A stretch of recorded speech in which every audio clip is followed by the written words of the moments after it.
मणिपुर का हिंसक घटना का असर अब छत्तीसगढ़ में भी दिख रहा है। बस्तर संभाग के सर्व आदिवासी समाज ने एक दिवसीय बंद का आह्वान किया था, जिसका असर जिला मुख्यालय और ब्लॉक मुख्यालय में दिखा। सर्व आदिवासी समाज ने मणिपुर घटना के आरोपियों को कड़ी सजा देने की मांग करते हुए कांकेर के घड़ी चौक में प्रधानमंत्री नरेंद्र मोदी और अमित शाह का पुतला दहन किया।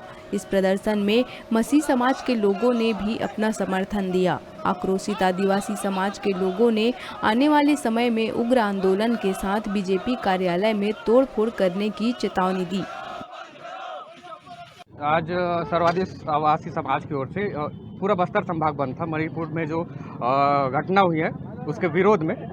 और हम सरकार से चाहेंगे कि जिस तरह की वहाँ पे घटना हुई है ये पूरे विश्व पटल पे भारत की छवि को बदनाम करने योग्य है। तो इस कंडीशन में, इस स्थिति में हमारे देश का जब मणिपुर 80 दिन से चल रहा था, हमारे देश के प्रधानमंत्री दो विदेश दौरा करके आ गए, छत्तीसगढ़ घूम लिए। हमारे राजनाथ सिंह जी रक्षा मंत्री हैं, कांकेर का दौरा कर लिए, लेकिन उनमें किसी की औकात नहीं थी कि एक बार मणिपुर में कुछ बोल दे। एक सब 80 दिन के बाद जब वो वीडियो वायरल होता है 2 महीने बाद, है ना, तब इनको होश आता है कि उनको गिरफ्तार करना चाहिए। 18 मई को FIR होता है, फिर भी कोई कार्रवाई नहीं होती, पुलिस सोई रहती है, प्रशासन सोया रहता है।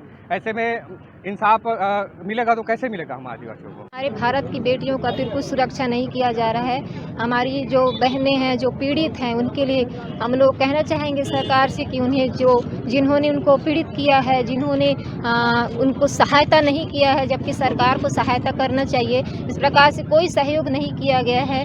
और हम सरकार से चाहेंगे कि वो हमारे बहनों को न्याय दिलाए और आने वाले समय में हमारी बहनों के लिए कड़ी से कड़ी सुरक्षा दें। मैं इतना कहना चाहूँगी।